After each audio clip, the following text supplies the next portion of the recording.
do the recap. Srimad Bhagavatam, we have done the overview, and then after that, we did the significance of Srimad Bhagavatam, and after that, the whole Srimad Bhagavatam in 1 hour. And then we divided Srimad Bhagavatam into the first canto into 4 topics. First one was 6 questions of the Naimisharanya sages. That was covered in the first, second, and third chapter. And the second topic was Srimad Bhagavata Avirbhava, Narada Vyasa Samvada. That was also covered 4th, 5th, right? So if you remember, in the 4th chapter, there were 3 questions that the sages in Naimisharanya, headed by Shaunak Rishi, were asking. Those 3 questions were, can you tell us about the Srimad Bhagavatam, Narada Vyasa Samvada, how Srimad Bhagavatam came, made its presence, appearance? That was the first question. Second one was, Srimad Bhagavatam was so good, and this was heard by Parikshit Maharaj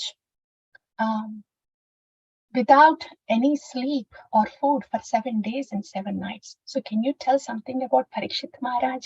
That was the second question, right? And the third question was, can you tell something about Sukadeva Goswami? These were the 3 questions in the 4th chapter. So the first question was already addressed in the 4th and 5th chapter, that is Narada Vyasa Samvada. The second question of, can you tell us about Parikshit Maharaj? This is what Suta Goswami wanted to speak, the next topic.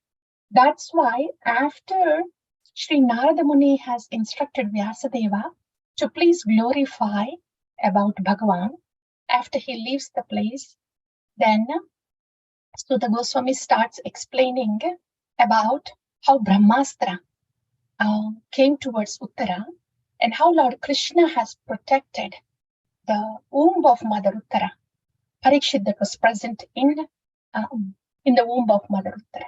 So that's how he was going to start about Parikshit Maharaj. But the quality of Lord Hari, the quality of Bhakta Vatsala of Lord Hari has captivated Suta Goswami. So he couldn't just stop explaining about how Lord has rescued Parikshit Maharaj, responding to the prayers of Mother Uttara. He went on after that. Kunti, Bhishma, Yudhishthira, Hastinapura, Dwarka. He just went on. Because the topic, the guna of being Bhakta Vatsala of the Lord is just so sweet. So that's why he just went on, Suta Goswami. So after he has presented the stutis of Dwarakavasis also, then the Shaunak Rishi had to bring back again Suta Goswami, saying, this is so wonderful. You have elaborated on the quality of Bhakta Vatsala of Bhagavan. It was so nice. Now would you please tell us about Parikshit Maharaj also? So he had to bring back Suta Goswami from his relishment of Bhakta Vatsala. And then so he can start speaking about Parikshit Maharaj. So now Parikshit Maharaj birth, and then his ruling, and then curse, and then the third topic of how Sukadeva Goswami comes to Parikshit Maharaj to recite Srimad Bhagavatam will be discussed. Now that the stutis are over, the Bhakta Vatsala part of Bhagavan was explained. Now we are actually entering into the second answer to the second question about Parikshit Maharaj. This is what we are going to do today. So until 11th chapter, they were all glorifications about all these pure devotees. From 12th chapter on, this is going to be about Parikshit Maharaj. Okay, so today we will be discussing about Parikshit Maharaj, the birth of Parikshit Maharaj. That would be the 12th chapter. And 13th, 14th, and 15th chapters are about, okay, Parikshit Maharaj took birth, right? But what were the conditions that that led Pandavas to coronate Parikshit Maharaj was explained in 13th, 14th, and 15th. So that is what we're going to discuss now. Next week, we will be discussing the last 4 chapters of the first canto. But today our focus will be about Parikshit Maharaj, about his birth, and about the incidents that took place leading to the coronation of Parikshit Maharaj. Okay, so we will go ahead now. Moving to the 12th chapter. So all the stutis were covered until the 11th chapter. And that's what we have discussed until last week. The Bhishma Stuti, and then Hastinapura Vasas, and then how Pandavas were missing Lord Krishna. And we talked about Namruchi there and Sevaruchi outside. And after that, Lord Krishna went to Dwaraka. And Dwarakavasis, they had offered their stutis too. So in this context, he has described all this. But just before going to Dwaraka, after Lord had saved Parikshit Maharaj, after Uttara Devi, Mother Uttara's prayers, Lord Krishna resided in Hastinapura for some time. And during that time, Parikshit Maharaj was born. Okay, so we will enter into the 12th chapter now. I'm going to open this. 12th chapter of Srimad Bhagavata. Yes. Are you able to see it, please? Are you able to? What are you doing? Okay, I'm going to share.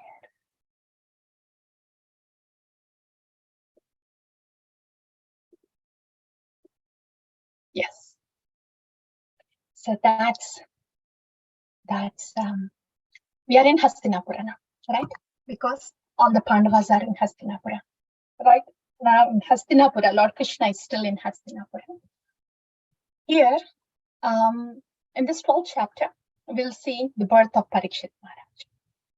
So Lord Krishna, after hearing the prayers of Mother Uttara, he quickly went to rescue Parikshit Maharaj. And how did he do that? Okay, so this is how he did.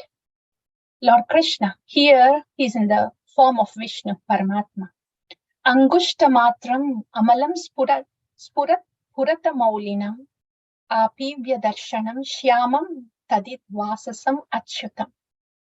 He is the size of thumb only, Angushta matram, amalam, very pure, and with his club, the Kaumudi club, he was protecting Parikshit Maharaj. So the club was encircling the womb of Mother Uttara to protect Parikshit Maharaj, that is present inside, from the effects of Brahmastra. So when this was happening, Parikshit Maharaj, he says, he saw the Lord for a splash of time, and then the Lord disappeared. Okay. So because he was protected by Vishnu, his name, Parikshit Maharaj's name, one of the names is Vishnu Rata.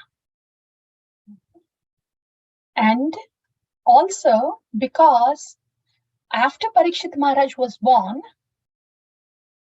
he was doing pariksha to everybody. Pariksha is examining everyone to see who was that personality that has protected me when I was in mother's womb.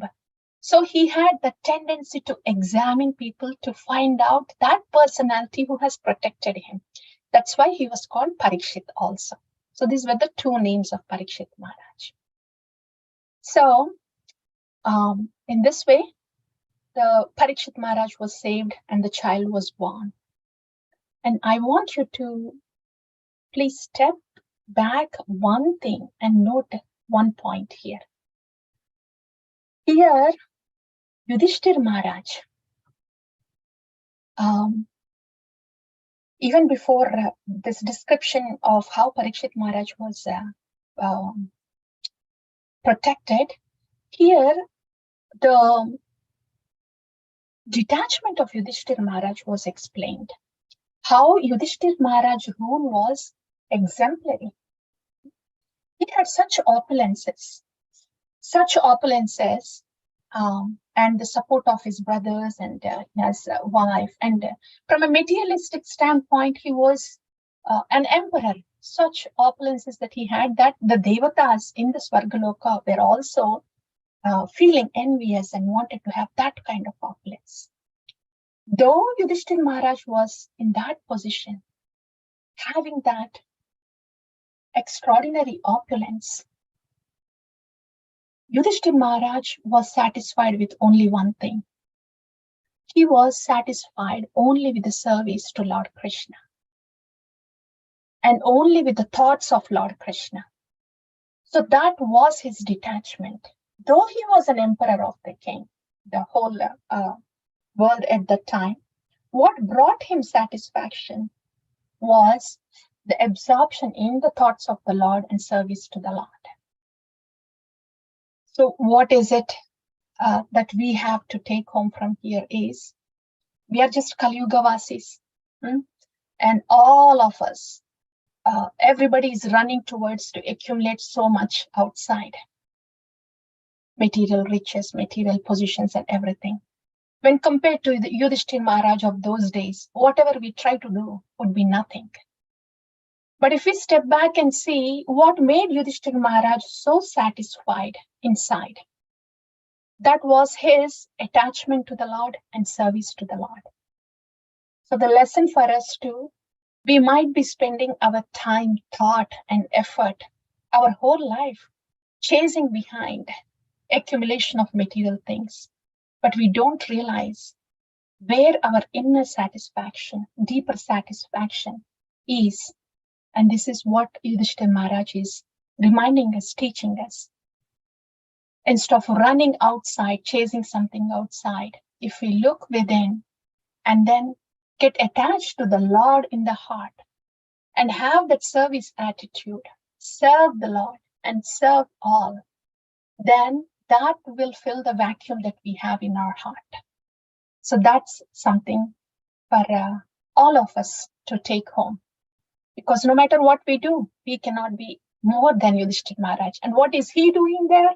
Just attached to the Lord and serving the Lord. So that's something to take home. That's about the detachment of Yudhishthira to anything external and attachment to the Lord and service to the Lord. And after that, yes, we have discussed about the Parikshit Maharaj, how the Lord has saved him. And those two names of Parikshit Maharaj, Vishnurata and Parikshit.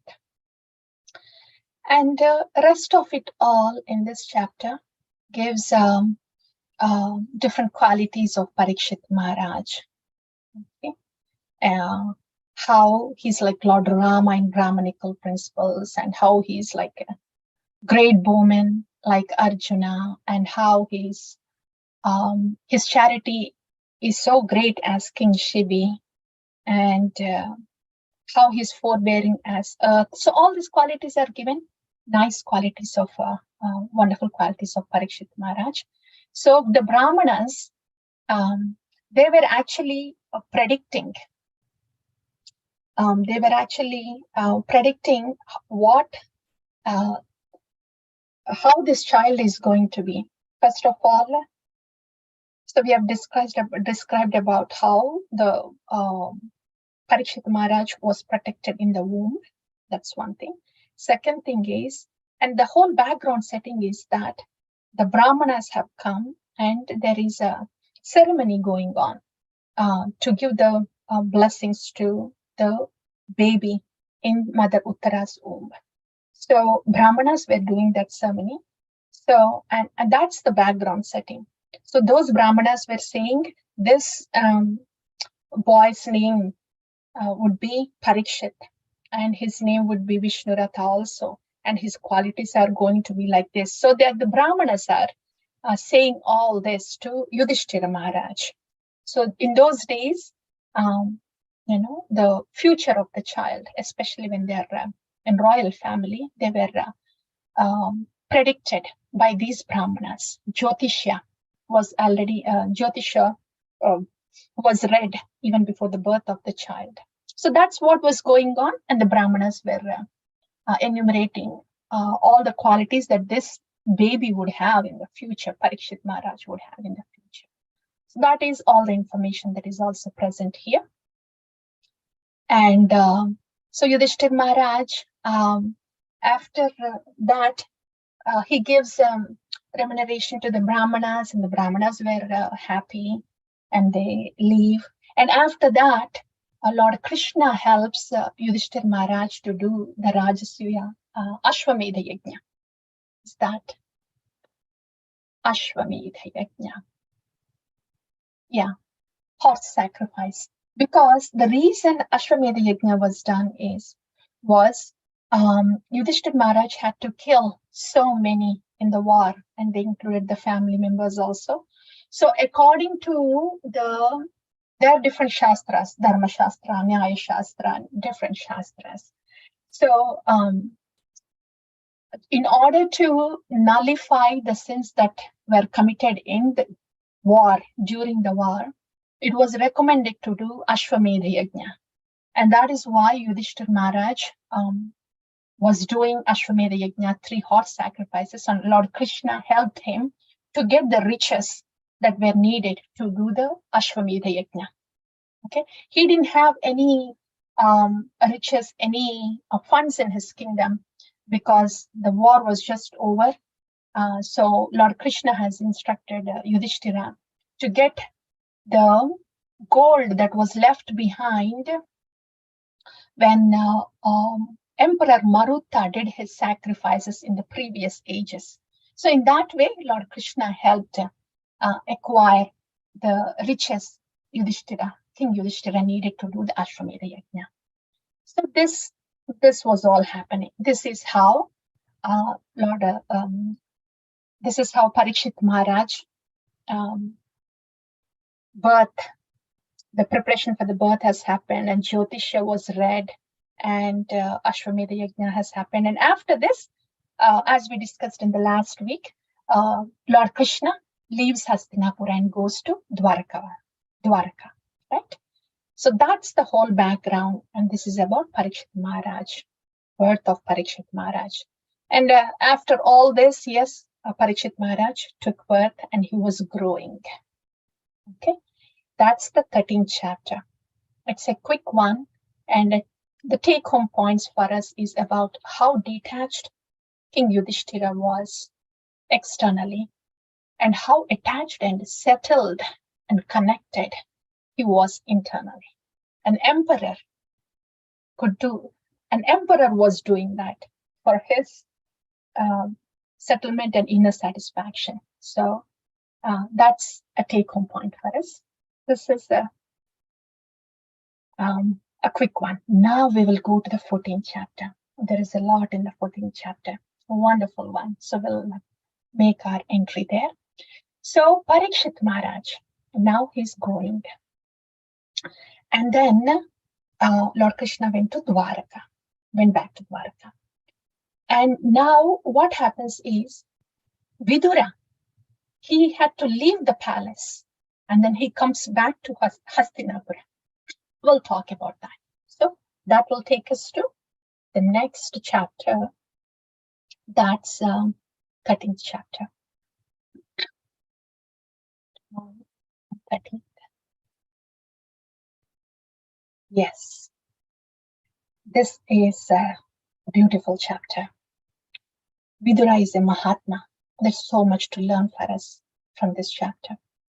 So here, this chapter starts like this. Parikshit Maharaj, he's growing, and Vidura comes back from the pilgrimage. And if we pause there, why did Vidura leave Hastinapura and go to the pilgrimage? What happened was, Vidura was trying to instruct and make Dhritarashtra understand that Duryodhana was not heading the right way. He was envious of the Lord, and he was set to do evil things. So Vidura was recommending Dhritarashtra to get rid of Duryodhana, because he was just going to be the source of evil to the Kuru dynasty and everybody. So Dhritarashtra, Duryodhana was there. He was very upset with these words. And then he badmouths Vidura very in an intense way. And he says, you are a kept son. You're a son of the kept maid servant. And what do you think you are talking about? And you are here just because of our mercy. So pretty heavy words for on Vidura, a Mahatma like Vidura, pretty heavy words. So when he heard those words from Duryodhana, and Dhritarashtra did not say a word to stop his not so good evil son attacking Mahatma Vidura with those words. So that was the situation. And what did Vidura do in that situation when he was heavily insulted like that in the assembly? When he was trying to help the Kuru dynasty and trying to direct them in the right direction, what happened to him? Great insult. What did Vidura do? Vidura, first thing, quickly he understood that he took the whole thing as Lord's arrangement. That's one thing. Second thing is, internally, though it was hurting, it was painful to be insulted like that, he did not get agitated much, because he understood the whole thing as Lord Krishna's arrangement. That is internally. And externally, what did he do? He did not break anything around. He did not beat anybody around. He has noticed, he has recognized that it is not time for him to say anything more here. And he cannot do any good for them now, since they are not receptive to what he was going to say. So he has judged, estimated the situation, and then did the right thing. He just left the palace. So he acted upon the situation. He did not react. He did not break anybody or beat anybody. That was not going to help anyway to save the Kuru dynasty, right? He was alone there, and everybody else were against him. There is nothing he could do at the time. It was just not the right time to do anything more. He could understand that. So he did not react, but he acted. And what did he do? He was waiting for the right time. He left the palace at that time, since it was not the right time to do anything. But he comes back later when it is right time to instruct Dhritarashtra. So Vidura did not react, but he acted.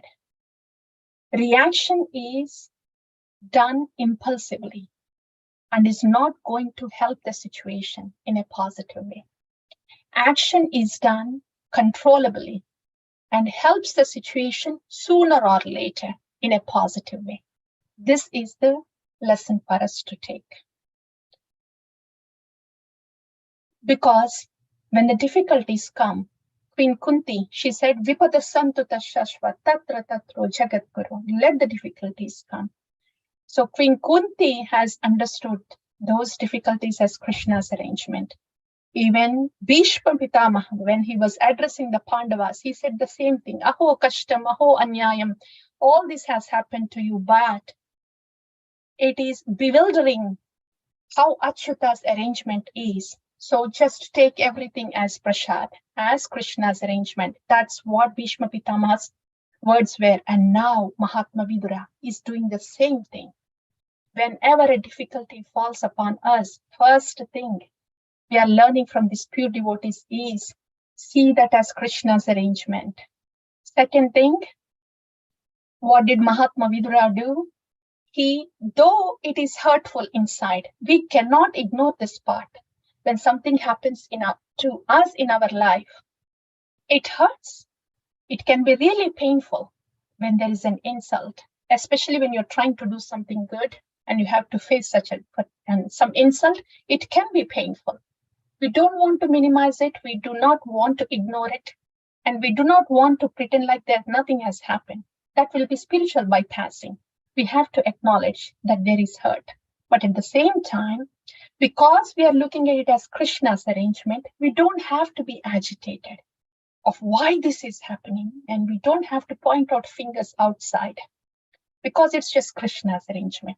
So yes, we acknowledge that we might get hurt, but we don't want to get agitated.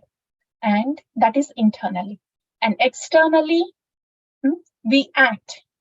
We want to do the right thing in right time.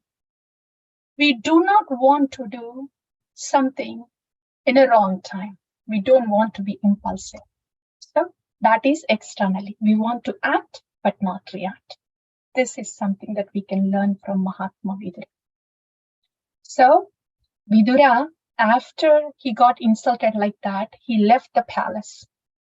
And he was waiting for the right time to instruct Dhritarashtra, to bring him to the right path. So that's why Vidura, when he went to pilgrimages after leaving the palace, after he has gone through all pilgrimages, when he comes to Prabhasa, he hears that the Kurukshetra war is over and then Pandavas took over the throne. Then he comes back to Hastinapura. Not because he wants to enjoy any facilities of the royal family. He didn't care. He was a Mahatma. He was detached to all those things. He came here for service. He came here to act on the situation. He was waiting for the right time. And what was his service here? To enlighten Dhritarashtra. That's why he came back. So as he came back, Yudhishthira Maharaj, he received Vidura, Mahatma Vidura. This is a beautiful sloka. What did Yudhishthira Maharaj say? Bhavadvidha Bhagavata stita bhuta swayam vibho tidhi kurvanti tidhani swantastena gadaprataha. Bhavadvidha Bhagavatas. Oh Mahatma Vidura, you Bhagavatas, you are Tirtha Bhuta Swayam Vibho. You are personification of the pilgrimage places, the Tirthas. Why are you like that? Tirthi Kurvanti Tirthani. You actually make the pilgrimages, you make the places pilgrimage. You bring the sanctity to the places, to those pilgrimage places. Why like that? Swantastena gadhabrataha. Swantastena. In the core of your heart, you have gadhabrataha, Lord Krishna. You carry Lord Krishna. This is the potency of a pure devotee. Generally, we go to Tirtha Yatras, right? The Tirtha Yatras, the purpose of going to Tirtha Yatras is, one thing is, to get the uddipana, the stimulus, to be absorbed in the thoughts of the Lord inside and to offer seva outside. This is why we go to Tirtha Yatras. If our purpose is not so, then that would be just sightseeing, even though we are devotees. But how can one have that uddipana when we are in a Tirtha, in a pilgrimage place? Only when a devotee who is absorbed in the thoughts of the Lord and glorifies the Lord and about the Dham, only when we hear from them, we are also absorbed in the thoughts of the Lord. And with that absorption, we perform service outside. So what makes a place Tirtha, a pilgrimage, is the presence of a sadhu there. Otherwise, it would be a tourist place. If the Tirtha Yatra is not done in the light of the instructions of sadhu or the guidance of sadhu, even more better, if there is physical presence of the sadhu, then the Tirtha Yatra would be complete. That's the purpose of Tirtha Yatra, right? And Srila Narottama Das Thakura says in his song, taking this one step ahead, he says, there is no need to waste the time and energy to go to all these pilgrimages when the Govinda is residing in the heart of a Shuddha Bhakta. Why are you going to all these pilgrimages? For Govinda. But do you know where Govinda is residing? He is in the heart of a Shuddha Bhakta. So take Sharanagati of a Shuddha Bhakta, and then with all submission, take the instruction of the Shuddha Bhakta and perform bhakti under that instructions and guidance, and perform seva, bhajan, under the instruction of that Shuddha Bhakta. That itself is the result of going to all the Tirthas, because Govinda that is present in the Tirthas is present in the heart of a Shuddha Bhakta. And when a Shuddha Bhakta speaks, his instructions, Srimad Bhagavatam says, the speech of a Shuddha Bhakta carries the dust particles that are present at the lotus feet of Lord Hari. So when they are speaking, the dust particles from the lotus feet of Lord Hari, they come out and they get imparted into the heart of a sincere devotee. What else can be more potent than that? That is the pinnacle of all the Tirtha Yatras, right? So that's how Srila Narottama Das Thakura brings our attention to the potency of a sadhu, how Govinda is present in their heart. So the guidance and instructions and mood of Shuddha Bhakta can create a Tirtha as such wherever he is residing. So if we are in his service and performing our bhajan in his under the guidance of his instructions, that is as good as being in a Tirtha. So these are the 2 points that we want to understand also regarding the pure devotees, how they are swantastena gadhabrtaha, how they carry Govinda in their heart. They make the place Tirtha, and Sharanagati to the instruction of a Shuddha Bhakta means residing in a Tirtha. Okay. So that's about Mahatma Vidura. This is how Yudhishthir Maharaj welcomes Mahatma Vidura. And then after that, the formalities, yes, he receives them well. And there was nothing much to instruct to Yudhishthira. Mahatma Vidura didn't have much to instruct Yudhishthira, but his focus is now to Dhritarashtra. Okay, so coming to the third topic in this chapter, what is his instruction to Dhritarashtra? So far we have 2 take-home points. One is how Mahatma Vidura, how he handled an insult, difficult situation in his life. The second point we have discussed is how the Shuddha Bhaktas, Mahatmas, carry Gadhabrata in their heart, and doing bhajan under their instruction itself is being in a Tirtha. Those are the points we have covered. And the third point now is, please see what Vidura is saying to Dhritarashtra. And please see if this is anything relevant to us at all. Okay. So Vidura is saying to Dhritarashtra, Evam gruheshu saktanam pramattanam tadihaya atyakramad avignatah kalah paramadushtaraha.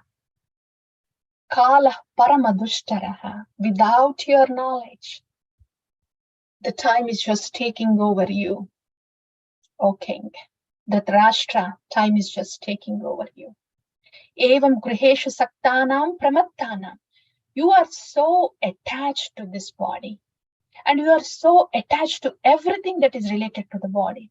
You don't even realize that you are being dependent on those people that you tried to kill, these Pandavas.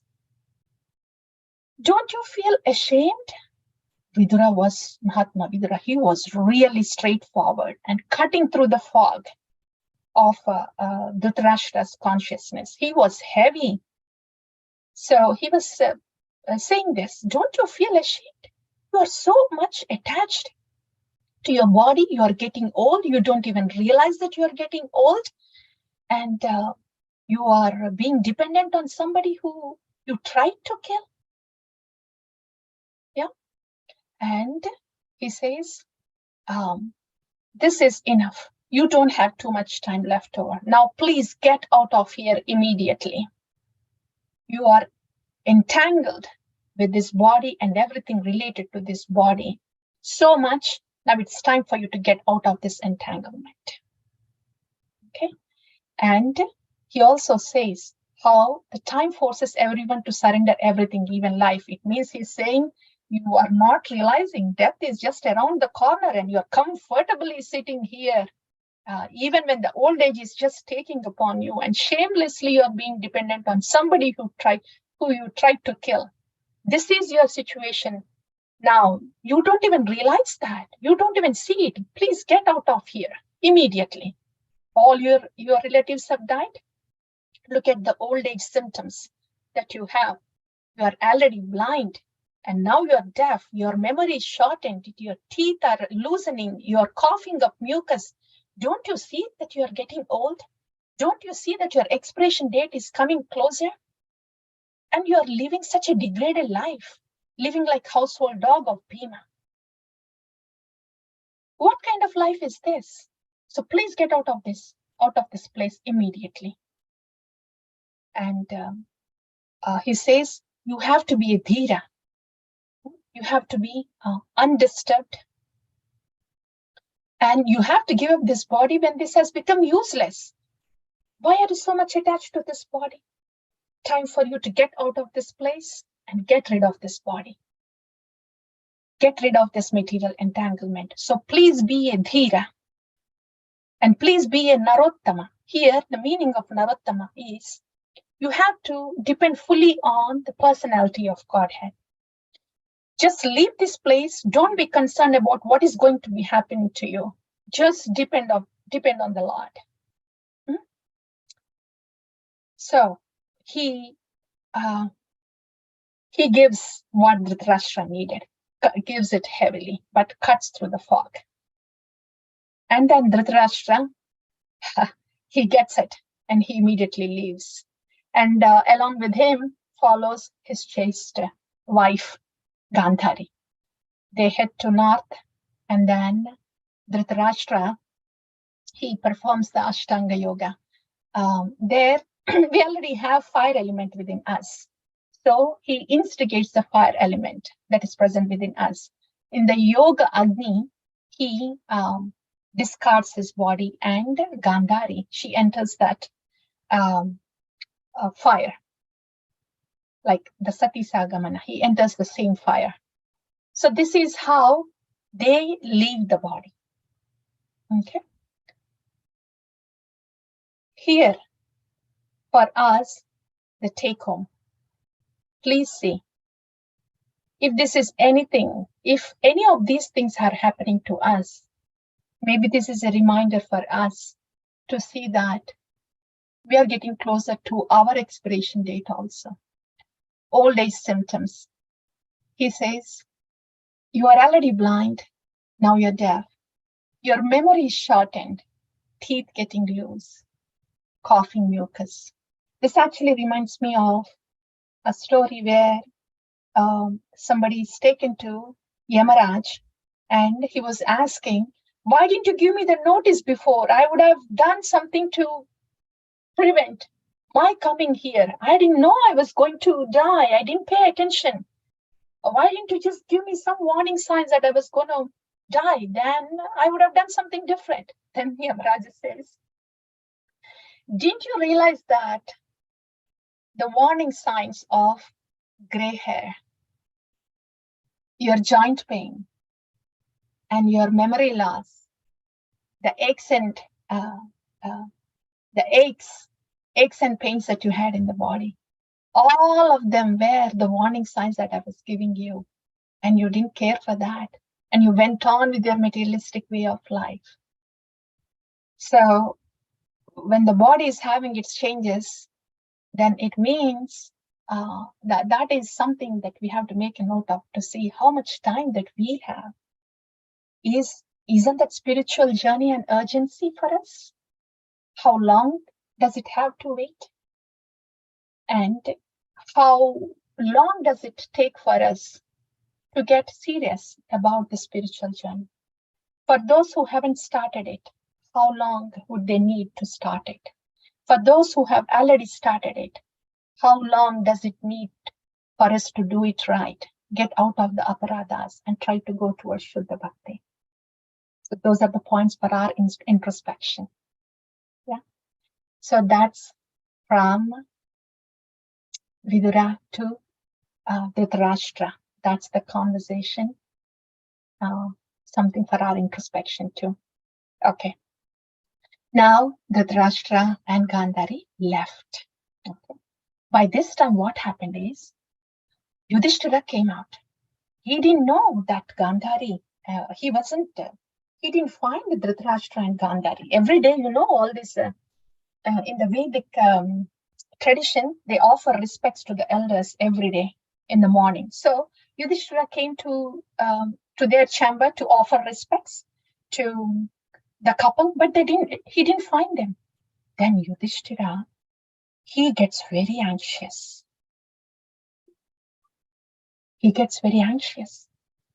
And so he gets anxious, and he starts feeling sad too. Okay. And then Narada Muni comes here. When Yudhishthira was trying to search where he was, and he asked Sanjaya also to see if he has seen the couple. Sanjaya also says, no, I haven't seen them. We don't know where they have left. So Yudhishthira Maharaj was looking for their, whereabouts, and he was also anxious. So in this situation, when Yudhishthira Maharaj was anxious, worried, and unsettled, didn't know what to do, Narada Muni comes there. Here, please hear, this is the setting. Yudhishthira Maharaj is a pure devotee. And he was anxious, and he was unsettled, and he was also sad because he don't know the whereabouts of his affectionate family members. For Yudhishthira, he is a Ajatashatru. He did not look down Gandhari and Dhritarashtra at all. He was giving all the respect and care they deserve. So that's why Yudhishthira was really caring for that couple. Out of his care was the anxiety. So out of his care was the anxiety. And he was unsettled because of that. And that's when Narada Muni came. And what is Narada Muni saying?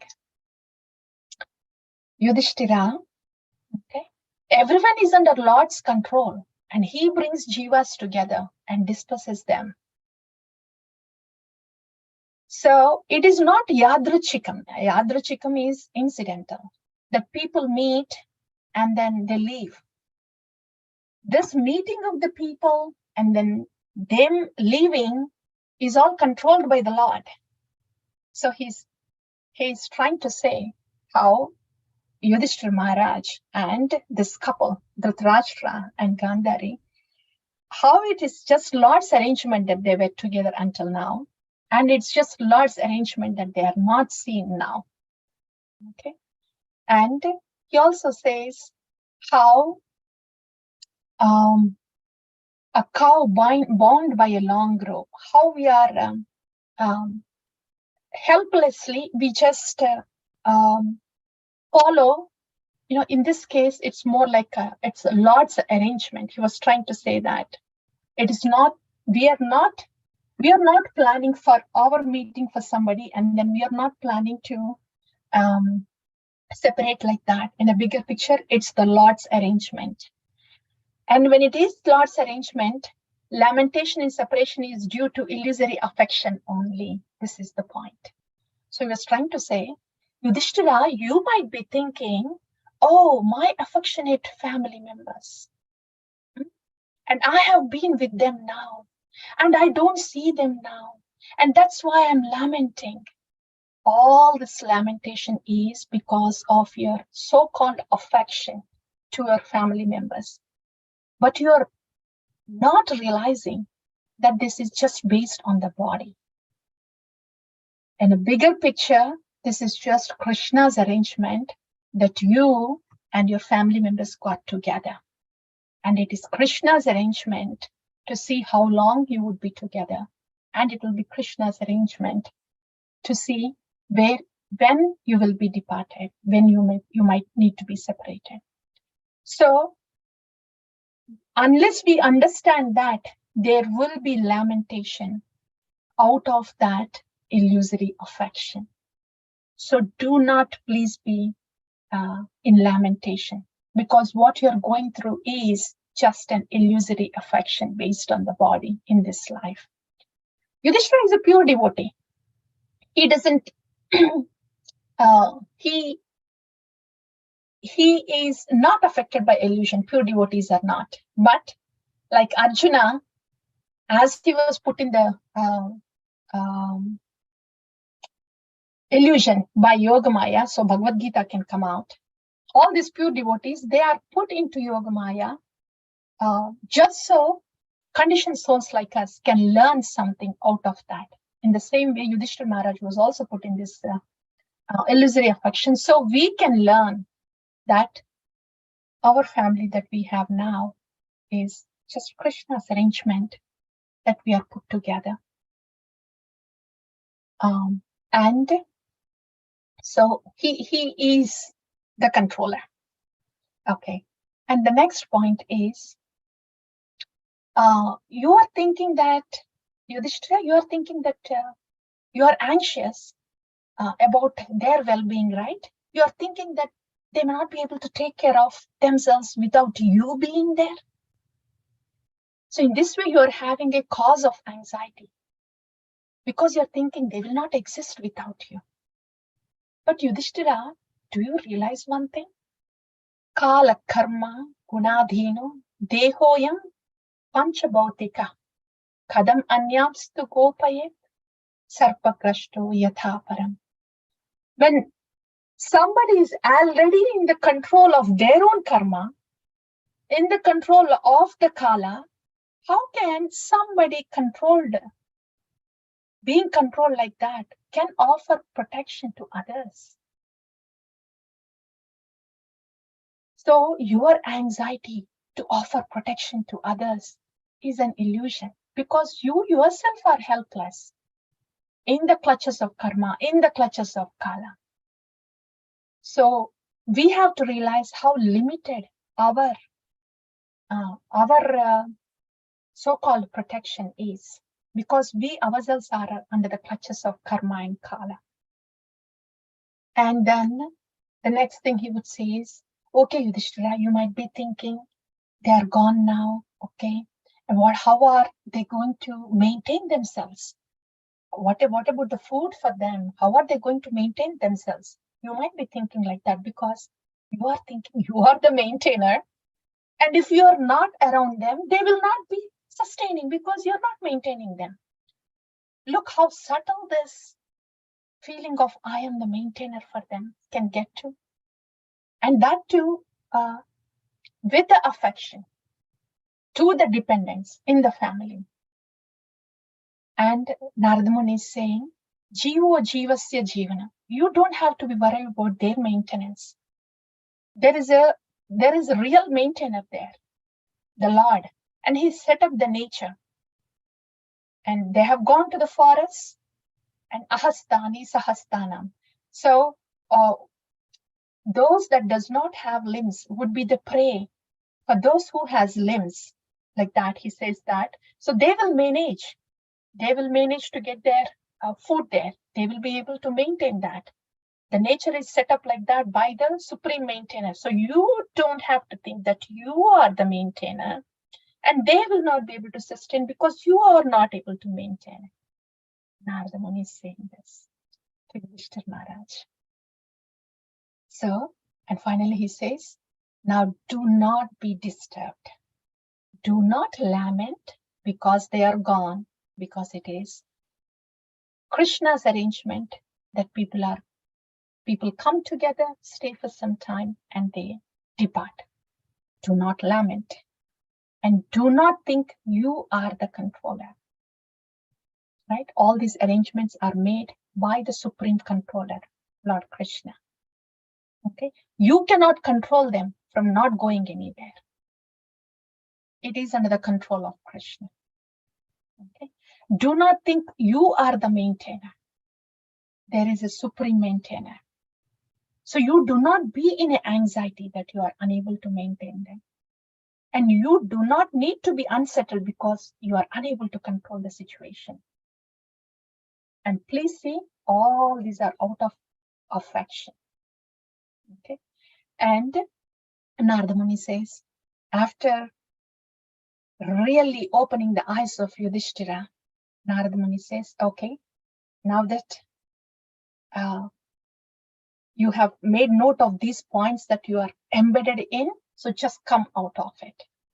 Now focus of the Lord is now focus on what you need to do next.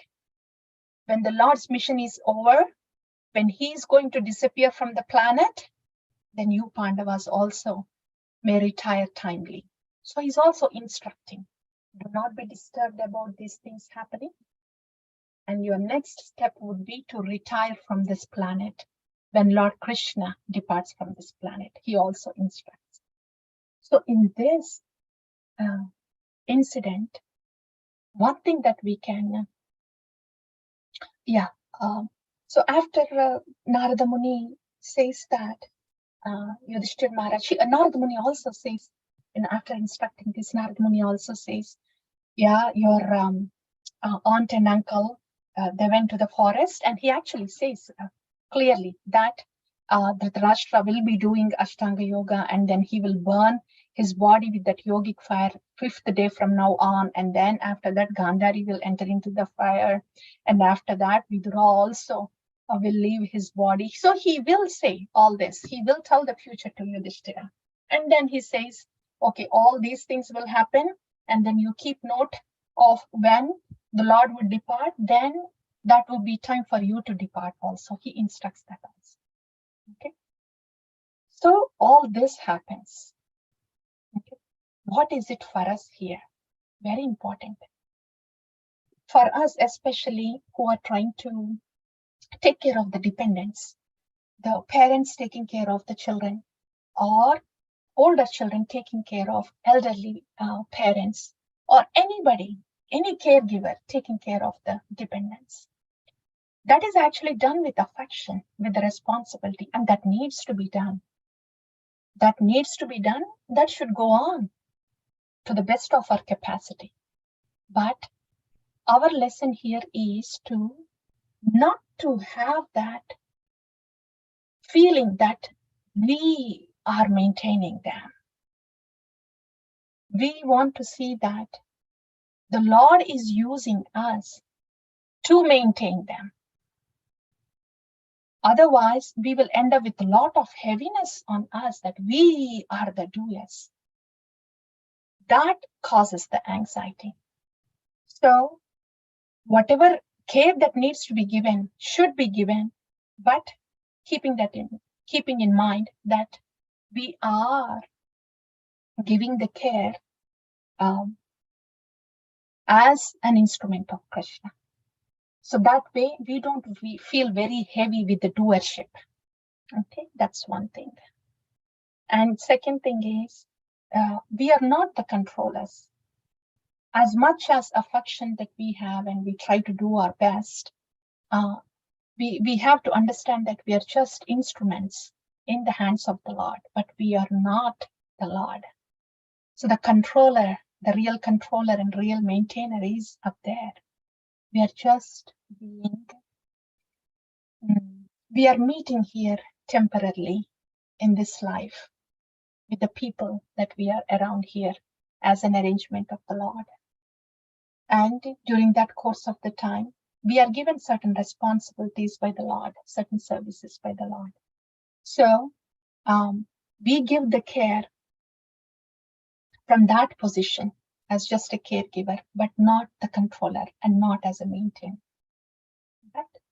So that's something for us to remember. This will take away a lot of lamentation and a lot of heaviness in our head, the doership on us, when we remember that we are just the instruments, but we are not the controllers or maintainers. Okay. And the second point is, this is such a deep aspect of I and my, and it is almost invisible how there's tendency of wanting to control for the good of everybody with affection and wanting to maintain our dependence so they can be happy is all out of affection. And it is so subtle.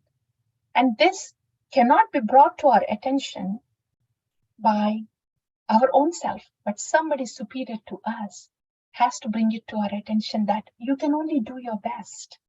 You are not the maintainer and you are not the controller. So this kind of association is very important for us, especially when the times are intense in our life.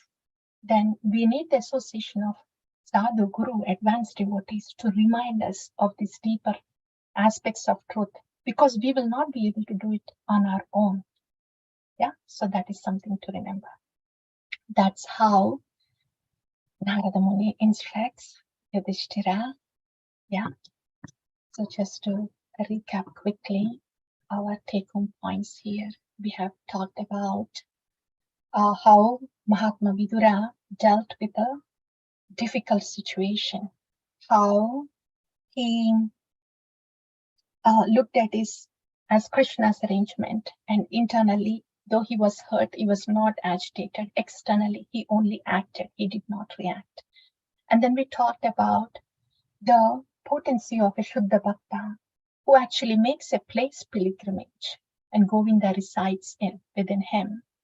And so, taking Sharanagati, total submission to the instruction of a Shuddha Bhakta, and then lead our bhajan and life accordingly, will make our place Tirtha. Okay? And then we also talked about how Vidura instructed Yudhishthira Maharaj that the warning signs are coming, and take up the spiritual process as an urgency. If you haven't started it yet, time to start. If you have started it, then time to get it right. Come out of the aparadas, go towards Shuddha Bhakti. And then after that, Yudhishthira, right? His affectionate illusion of, I want to control for the good, I want to maintain for the good. That can only cause unsettlement, lamentation, and anxiety. The maintainer and controller is up there. We only can do our best in the capacity we can, and we have to do it. We want to do it, but we want to keep in mind that we are not the ultimate maintainers or controllers. So those are the take-home points. And the other thing is, we need the Sangha of the advanced devotees for sure, especially in the difficult times.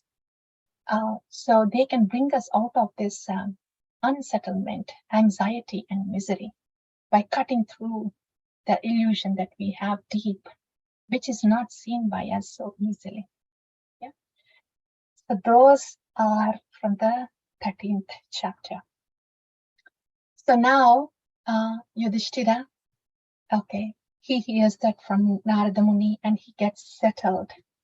And by this time, what happens is Arjuna, who has gone to Dwaraka, has not come back yet. And it has been like months, 7 months. So Yudhishthira starts to feel little anxious about that too, because Arjuna hasn't returned. And whatever Narada Muni has said about, that they have to depart after the Lord's departure. So all these thoughts were running through in the mind of Yudhishthira. He was thinking, did the Lord already depart? And is that the reason why Arjuna is not here yet?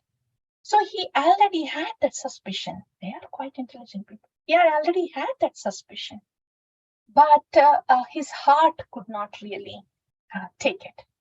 Okay, so let's see in the next chapter what Yudhishthir Maharaj was feeling when Arjuna did not return for about 6-7 months after he has gone to Dwaraka.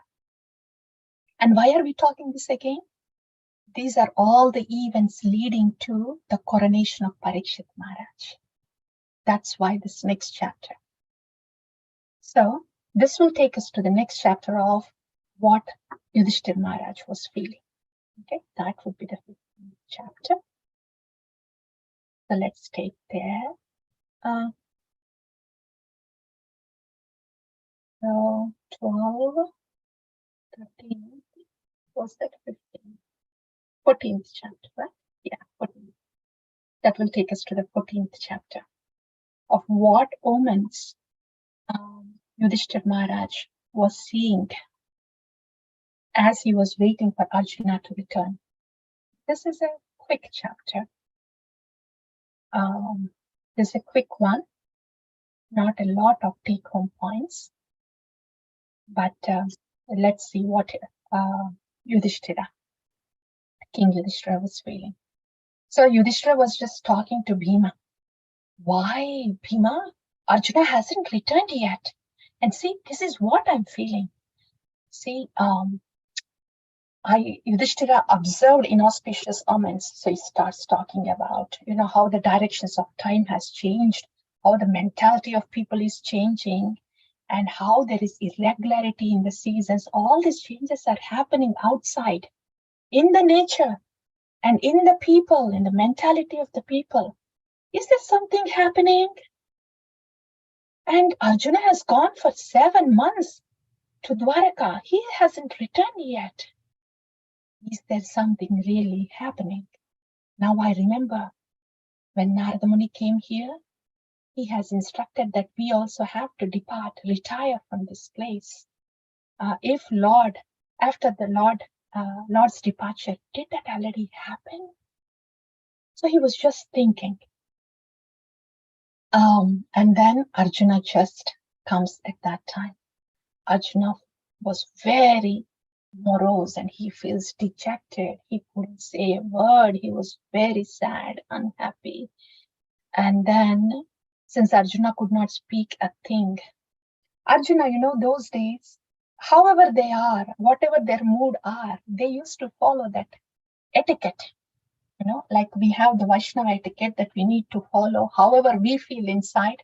That is going to be our fence to protect us from aparadas to other Vaishnavas. Very important to follow the Vaishnava etiquette, even from the beginning too. We are not pure devotees in the beginning, but in order to avoid any aparadas, we have to follow the Vaishnava etiquette.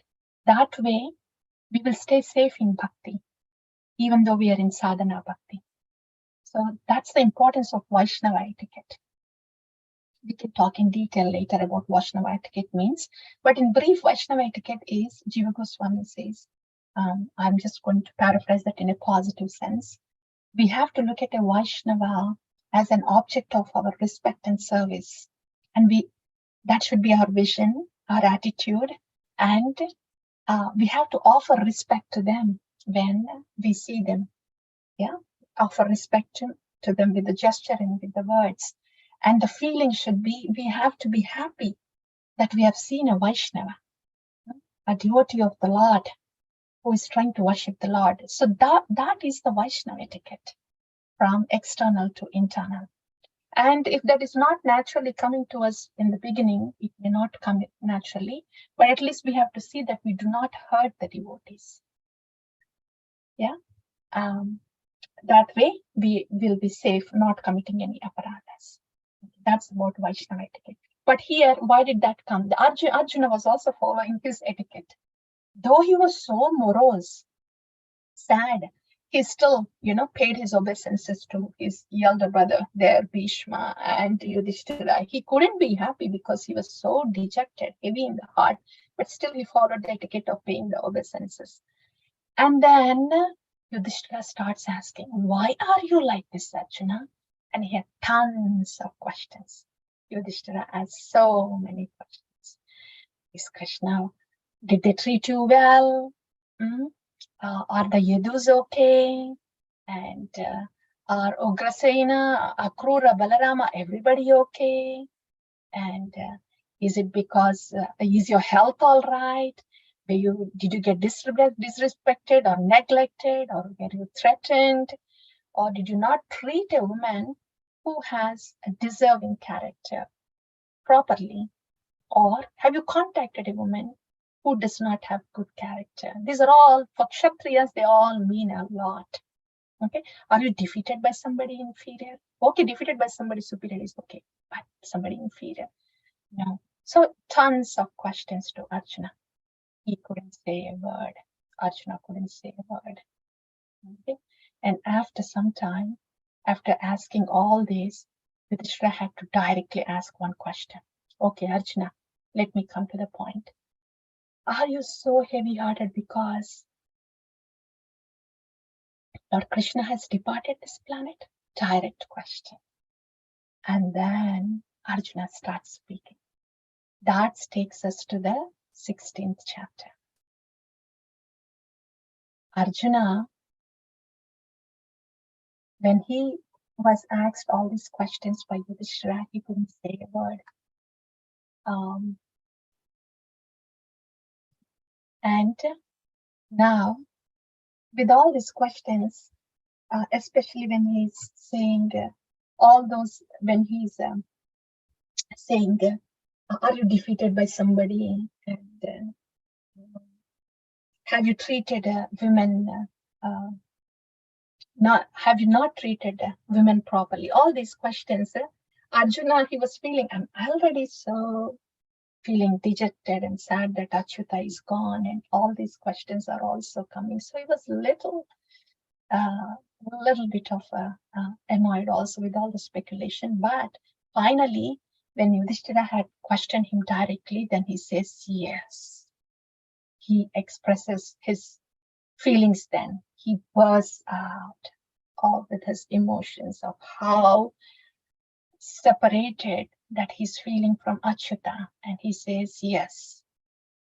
Vanchitoham Maharaja Harina Bandhurupena. I am Vanchita is Vanchana is bosom. I am cheated. O king, I am cheated. Yes, my dear, very dear friend Krishna is not here anymore. He says that. And then Arjuna remembers all the favors done by Krishna. Here, yasya kshana viyogena loko hi apriya darshana. Utkena rahito hi esha mritaka prochate yada. He's saying, O king, yes, now I feel cheated. I don't have my dear friend. Yasya kshana viyogena. In the absence of my dear friend, my intimate friend. Loko hi apriya darshana. The whole world is apriya for me now. It doesn't appeal to me anymore. Yeah. Utkena rahito hi esha mritaka prochate yada. I am just walking like a dead body with no life. My intimate friend, Krishna, is not here anymore. So those are the feelings when a devotee is not connected to the Krishna. Such intense feelings. So those are the feelings of Vipralamba. It's for the pure devotees. Is there anything for us? A little bit like that for sadhakas? With the Nam Ruchi. When we don't feel that with the Nama and with the Katha, that is a little drop of what those pure devotees are feeling. Then Arjuna, he remembers, he says, I won Draupadi, I defeated Indra, and Bhima defeated Jarasandha, okay, and we killed all those who offended Draupadi, and Draupadi with the Akshaya Patra, that was during the Akshaya Patra episode, he was saved. We all were saved from the anger of Durvasa Muni because Krishna decided to help us. Yeah, and I could astonish Lord Shiva and win over him, and then get some powerful arrows from him. So, and I killed Nivata Kavacha demons, and I regained Virata's cows. And finally, I did what I could in Kurukshetra war. All this, every bit of this is all just because Krishna was with me. Yeah, and he was thinking of Krishna, how intimately they spent the time together. And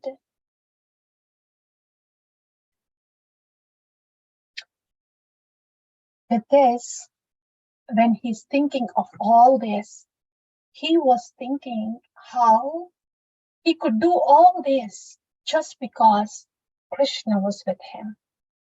He recognized the fact. And he says that now that Krishna is not here, I don't feel the power anymore. It feels like all the power is gone. Lord has used me for all the tasks that he wanted me to do, and now I feel like I'm left powerless. So whatever I have done, whatever was accomplished by me, is just because of the Lord. So he's giving all the credit to the Lord here for everything that he has done outside, for all success outside. Okay, and what is it for us here?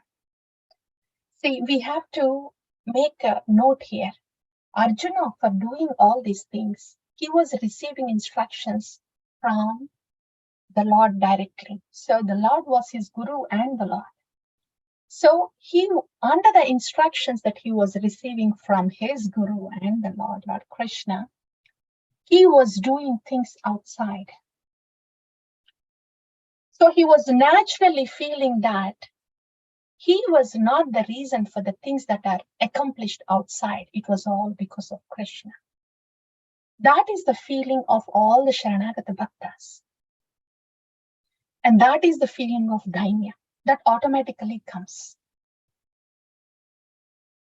And for those who are just starting bhakti, if it's not naturally happening to them, if they're not naturally feeling like, I am being dependent on the instructions of Sri Guru and Krishna, and if they're not on that platform for the services to manifest outside, for them to do the services outside, what can they do?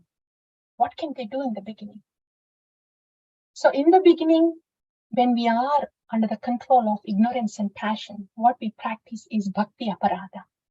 What we are seeing here with Arjuna is Shuddha Bhakti. Shuddha Bhakti is when there is Sharanagati to Sri Guru and Krishna. For them, Dainya, that feeling of I am nothing without them, and giving all the credit to them, due credit to them, is just natural. That's a feeling of Dainya. That is for Shuddha Bhaktas. But for us who are just starting to do the bhakti, there is a tendency for us to do bhakti aparadha. Because we are in the ignorance and passion, we don't mind hurting others in the name of services. We don't mind stepping on others' toes in the name of services, right? And that is because of the effect of passion. Not doing any service at all is an effect of ignorance. Okay. So yes, we want to do the service, so we are not in ignorance. But we also want to be mindful that we don't do any aparadhas too. We want to be mindful that we are not hurting anybody around in the name of bhakti or in the name of service. Okay. And so that should be our journey. So how to get from that bhakti aparadha to Shuddha Bhakti? First thing is, we have to hear the bhakti tattva. That bhakti, when it is in the beginning, it will be in bhakti aparadha. Aparadhas can happen. So we should be cautious about this. And after that, doing bhakti just for one's piece is bhakti abhasa. But doing bhakti with sharanagati is Shuddha Bhakti. So we should understand this bhakti tattva. Information is important first. Gnanam, knowledge is important first. Okay? So understand that bhakti tattva and hear about those Shuddha Bhaktas who are practicing bhakti like that. Just hear from them. So the knowledge of bhakti tattva and the information about the Shuddha Bhakta, that's one thing. Second thing is introspection. What kind of bhakti am I practicing right now? Am I in ignorance? Am I practicing bhakti aparadha here? Am I heading the right way? So that kind of introspection is very important to us. If you're just driving the car, we don't have a GPS and we don't know where we are going, how are we going to go to the destination? Introspection is like a GPS. Introspection under the guidance of Guru is like a GPS. So introspection should be there. So first is the knowledge. Second thing is introspection. Third one is willingness. Willingness to head right.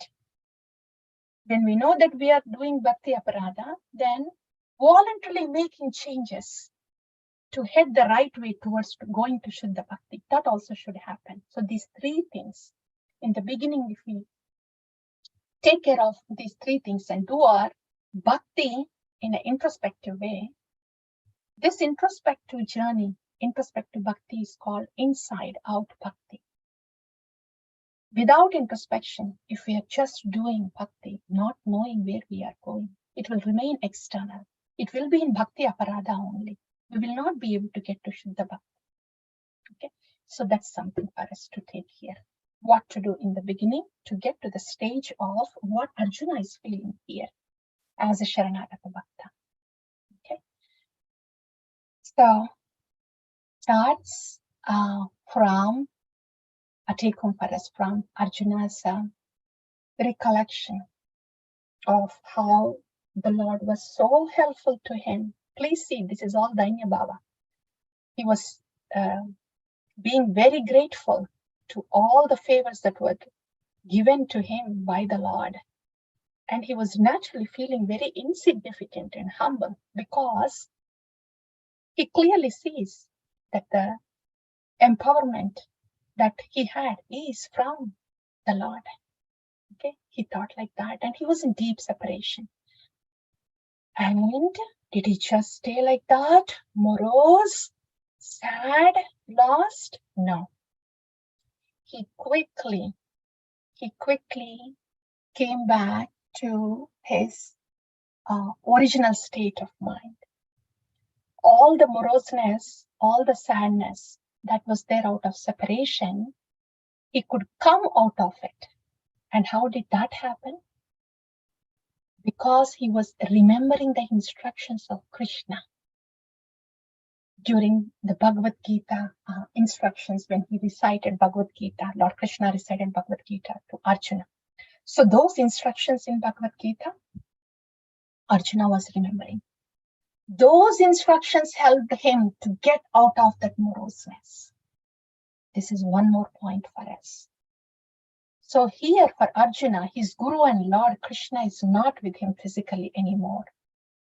But what was his guiding light? To come out of this, the instruction. Very key point for us in spiritual journey. Because for us, the instructions, Sri Guru may be with us physically sometime and may not be with us all the time because of distant location or leaving the planet. What is important to us is the instruction of Sri Guru. That is going to be the guiding light for us and the strength for us. So with that instructions that he received during Bhagavad Gita, Arjuna could come out of the pain that he was experiencing, and he was preparing himself to the next step. So in the light of the Bhagavad Gita instructions, Arjuna could understand, and from whatever instruction that he has received, the Pandavas received from Narada Muni, he could understand the next step is to retire from this planet, since Lord Krishna has disappeared. So it's the instruction of his Guru and Lord that has helped him to come out of the pain in the heart and prepare him for the next task, next service. That's something for us to take home. That the power of instruction. The instruction is eternal. Guru's presence, Sri Guru's presence is felt in the instruction. In other words, Srila Prabhupada said that my Guru is always present with me. Why did he say that? Because he was just living the instruction of his Guru. So when we are living the instruction of Sri Guru, it means we are living with Sri Guru. Yeah. So that's something to take home. And then the last thing, okay, Yudhishthira Maharaj, after hearing that Lord Krishna has departed, he says nothing. At once he gets detached and he heads north so quickly. And after that, of course, the Pandavas also follow him. Queen Kunti, when she hears that, she immediately just gets absorbed in the thoughts of Krishna and the devotional service. So each one of them, very quickly, they changed the gears. They just got detached and they proceeded towards the next task. Here, Yudhishthira Maharaj was so dependent on his family members and everybody else to rule the kingdom. But when it has come to the task of departing from this world, very immediately, he just isolated himself, shut himself off, and headed his journey by himself. So here, we are practicing the devotion, and sadhu sangha is really crucial for us to get the guidance and to do the bhakti together. But at the same time, the sadhu sangha guidance, as much as it is important, as we just discussed, introspection is very important.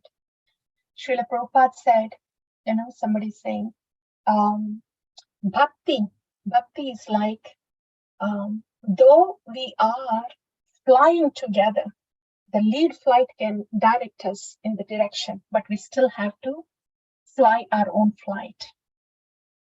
Bhakti is like that. We will be with the devotee association, but we cannot expect everything just to happen mechanically, automatically. We have to be introspective, and we have to see that we are heading the right way. So bhakti is both a collective journey and it is also a personal introspective journey. Very important to note. Yeah. Otherwise, the transformation may be delayed if we just look at it as only external and just being dependent externally all the time. We have to come to the point of being dependent on Sri Guru and Krishna internally. And that's what sadhu sangha is supposed to be meant for, to take us to that point. Yeah. So with that, we will pause here. Here all the Pandavas, one after the other, yeah, they headed north, and by pure consciousness, they attained Goloka Vrindavan. This is how Pandavas retired timely. And after this, Parikshit Maharaj will be coronated. That we will hear in the next session. But these are all the topics that we have discussed. So what we have discussed today is about Parikshit Maharaj birth, right? How first point is there is how Yudhishthira was so detached, though he was an emperor. His deep satisfaction was because of the attachment to the Lord and service to the Lord. And then we talked about the names of Parikshit Maharaj, how he's called Vishnu Ratha and then Parikshit, and then different qualities that the priest predicted. That was all in the 13th chapter. And then we moved on to the next chapter where Vidura, we talked about Mahatma Vidura. We'll see. It's good to bring up those slides for a minute. Yeah. That was 13th chapter. Yeah. Mahatma Vidura.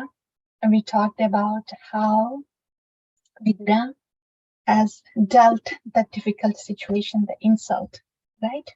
How he took it as Krishna's arrangement.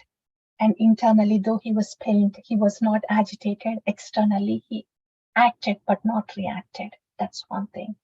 Second thing is how Govinda is present in the Shuddha Bhaktas. Swantastena Kathavitaha. It's because of the Shuddha Bhaktas the place is turned to pilgrimages. And these pilgrimages are meant to get association of Shuddha Bhaktas, so we can be absorbed in the thoughts of Krishna and Krishna Seva. That's why Srila Narottama Das Thakura says, in the Shuddha Bhakta are residing Govinda. Govinda is residing. So taking Sharanagati, instruction of the Shuddha Bhakta, and leading the life accordingly itself is as good as being in a Tirtha in the presence of a Sharanagata Bhakta. And after that, we talked about how Mahatma Vidura is just cutting through the fog, illusion fog of Dhritarashtra. And there we wanted to think a little bit about how our spiritual journey is an urgency. If we haven't started it yet, we may want to start it. If we have started already, we want to see if we are going towards Shuddha Bhakti from Bhakti Aparadha. And after that, Narada Muni, how he came and opened the eyes of Dhritarashtra when his eyes were closed with affectionate feeling of, I want to control my people for their good. I want to maintain my people, that I am filled with affection. All that, eyes were opened by Narada Muni saying that that's all illusory affection. You can only do your best, but we always have to remember that Krishna is the controller. He brings us together for some time and he controls the events and situations, and he is the ultimate maintainer. We are only the instruments in his hands to deliver the care. So not be in the doership anxiety, but do our best to deliver the care. And we also need that kind of advanced devotee association, especially when we are in the difficult times, perplexed times. Okay. And then after that, we have heard about how Yudhishthira Maharaj was experiencing different omens and asking so many questions to Arjuna. And finally, Arjuna tells about his deep feelings. And then we have discussed about how Arjuna was naturally enumerating all the victories that he had and then giving all the credit to Lord Krishna, seeing him as the source of empowerment. Yeah, and he was feeling very grateful that Lord Krishna was there. So these are all the feelings of Dainya Bhava of a Sharanagata Bhakta. Yeah? And there we talked about what to do to get that stage. When we start bhakti, there is a tendency for bhakti aparadha because we are filled with passion and ignorance. So what we need to do is we have to have a knowledge of what this process of bhakti is. What is bhakti aparadha, bhakti abhasa, and Shuddha Bhakti. And we have to hear from the Shuddha Bhaktas about Shuddha Bhaktas, the Charita of Shuddha Bhaktas.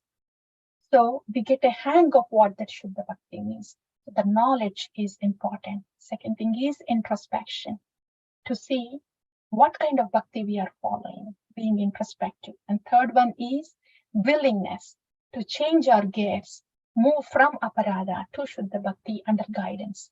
These three things can help us to get us from Bhakti Aparadha towards Shuddha Bhakti. That we have discussed.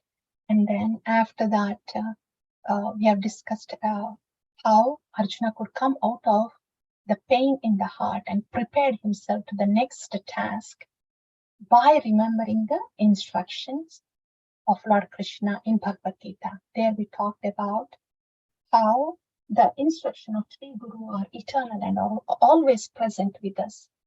And as we live to follow the instructions of Sri Guru, that means we are actually living with we are in the presence of Sri Guru, because Guru Tattva, Sri Guru, is beyond place and time and physical barriers. So by following the instructions of Sri Guru, we are with Sri Guru. That, and finally, we have talked about how we have to fly our own flight, how we have to be introspective, though we are just in devotee association. And the purpose of having devotee association is not just to be dependent on the devotees around, but to come to a point of being dependent on Sri Guru and Krishna within. Okay. I'll pause here. That's about